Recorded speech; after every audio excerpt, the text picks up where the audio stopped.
The dragons are great, though. You'll like the dragons.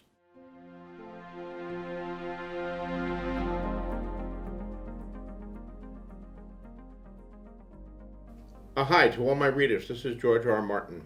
I wanted to tell you about the new book I have coming out in October, Rise of the Dragon. I wrote this one with my friends Elio Garcia and Linda Antonsen. It's a big coffee table book full of some amazing illustrations by some of the top fantasy artists in the world. I think it's pretty exciting. It's a great companion piece to the new show. So I hope you'll take a look and enjoy it. And yes, I'm still working on Winds of Winter. I haven't forgotten about that for a second.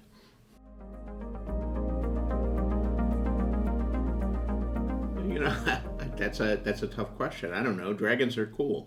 I've always liked dragons. They're a mythological creature. In real life, so far as we know, there never were any dragons on Earth. And yet, there are stories about them in many different cultures around the world. I mean, not just the Western dragons that was killed by my namesake, St. George, but Chinese have dragons, and other cultures have something similar to dragons. So that's fascinating, I think. It may be that dinosaurs were the inspiration for dragons, that sometime in prehistory, primitive early man dug up these strange, huge skulls of dinosaurs. They didn't know what the hell it was. They made up stories about dragons. Maybe. That's one theory. I don't know. But they're cool. Flying dragons, fire-breathing dragons. I don't know. Something about them just captures my imagination.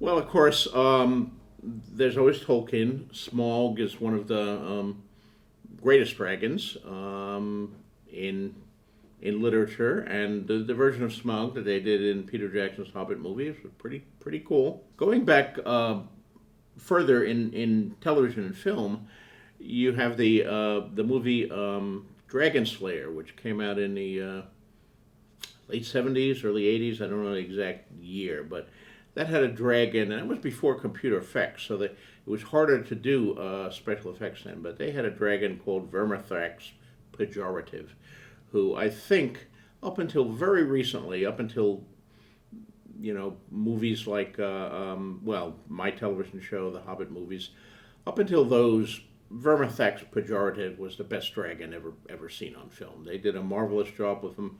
They didn't really reveal him for most of the movies. There was just hints about him, but then when he came out, he was really worth watching. That is a much underrated movie, I think, Dragon Slayer. Earlier versions, well, of course, there are cartoon dragons, like I think Pete's Dragon was kind of fun. There's a Disney movie where, is it Maleficent, who turns into a dragon? That was a pretty righteous, kick-ass looking dragon. So, yeah.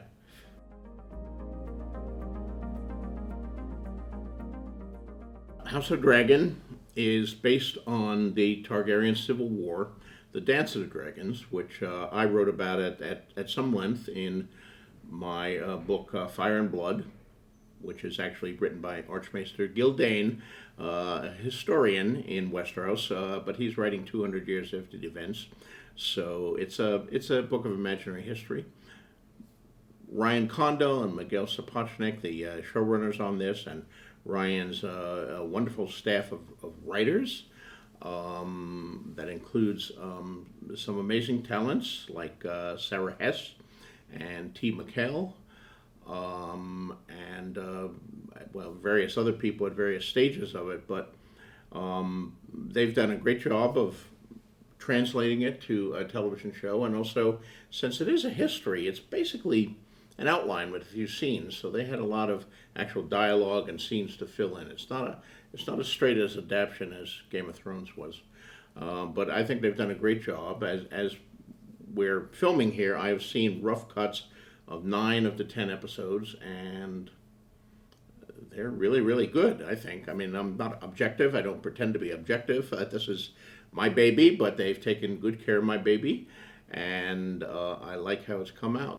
It's a powerful show. It's a visceral show. It's a character-driven show. Despite all the dragons, the human heart in conflict with itself is very much there. It's dark because people are dark. It's full of great characters. There's no evil orcs or trolls who are just there to do evil. There's no shining white hero who's always perfect. These are a struggle of human beings in a medieval society who are competing for power and love, and sex plays a role in some things, ambition, enmity, little grudges that become huge rifts.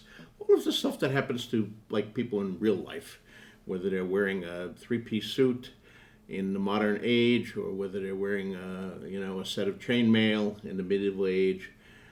I think human nature is still human nature, and these things come to the fore. So hopefully people will enjoy it. There's a lot of the stuff that people liked in Game of Thrones is also here, but we have a whole new cast, whole new characters, some great actors. I think you're going to be very impressed with this cast, even though you may not have heard of them until this show.